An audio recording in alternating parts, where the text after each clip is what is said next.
Hi guys, welcome back to Simply Scratch Kitchen. My name is Hannah if you're new here, and I'm excited because going into the new year, we're going to be doing a fun challenge, and I'm going to tell you how to get in on it and how you can save up to like $800 or $1,000 on your groceries in the month of January. If you've been around YouTube for a little bit, you might recognize the Three Rivers Homestead Pantry Challenge in the month of January. You've probably seen a lot of other creators do it, and this year I'm going to join in. I have done a pantry challenge before off of YouTube, and it was such a great way to save some money coming out of the holidays, to get my pantry and freezer kind of cleared out, and to just like restart headed into the new year with my grocery cooking goals and just learn some new recipes. So I am going to take you along on the journey this year.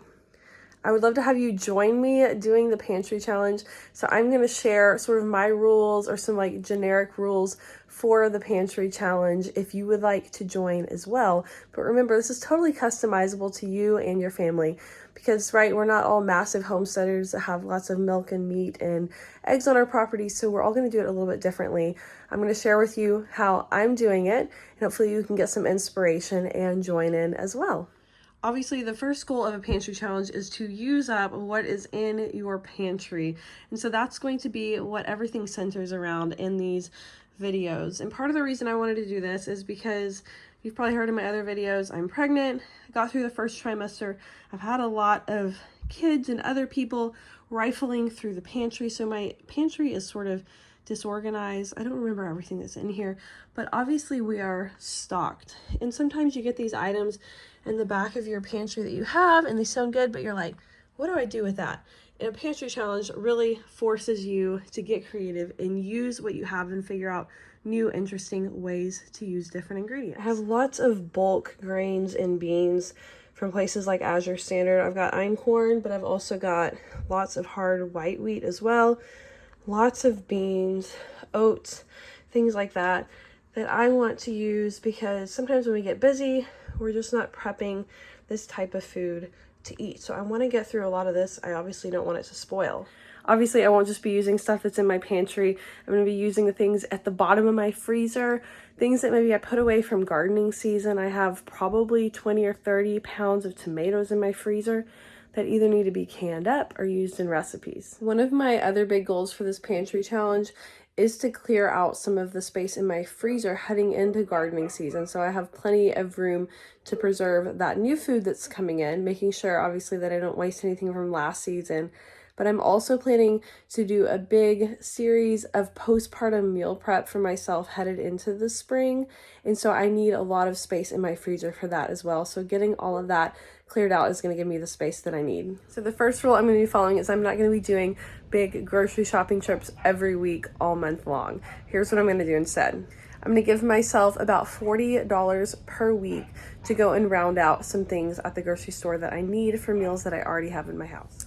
Because I'm pregnant and have 3 small children, there are certain nutritional needs that we all have. So we're not doing the pantry challenge to the detriment of our health or development. So I'm going to be using that $40 a week to go and get some things like fresh eggs and milk and some fresh produce as well. I'm not going to be using that to like stock up on snacks or bulk items or anything like that. Just some basics to round out meals that I already have most of the ingredients for, and I won't be able to use up unless I have a couple of those staples. One of the last caveats that I have is that I did get a $50 gift card to our main grocery store for Christmas. So I'm going to be incorporating that into my $40 a week budget. So hopefully I am actually a lot closer to only spending about $100 for the entire month once I count on that gift card.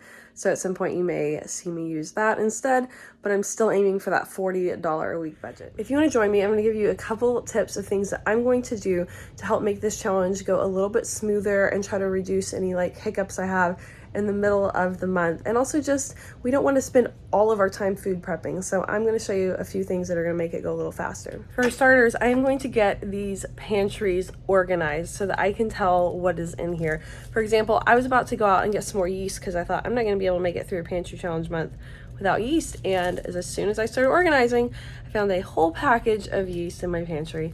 So I'm going to get everything organized first so I have a good idea of inventory.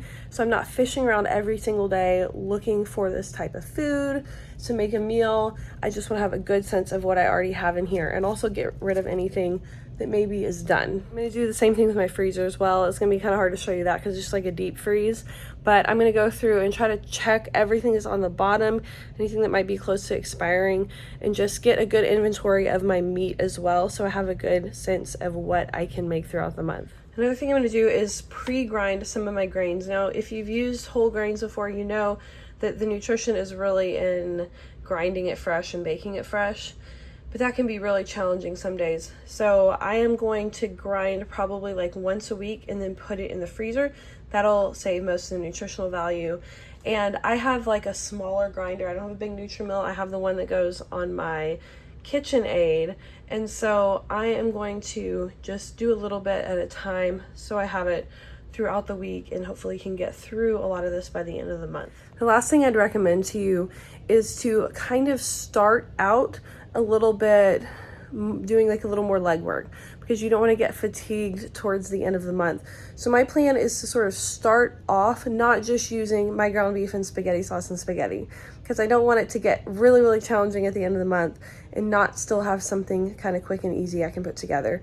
So once I get my pantry and freezer inventoried, I'm going to go through and just look for like some of the things I don't know how to use as well and prioritize those towards the beginning. Along the same lines, I'm gonna try to spend my full $40 every single week towards the beginning, because right now I know I'm stocked up on a lot of things, but I wanna save a little bit of that money to hopefully kind of roll towards the end of the month, so that if I am starting to run out of big things like maybe a bag of flour or a pack of chicken or something, that I will have a few dollars left over to round out some of those meals at the end. Depending on your specific budget and how much you are able to allocate throughout the month for your pantry challenge, you could save upwards of $1,000 just doing this pantry challenge for 1 month.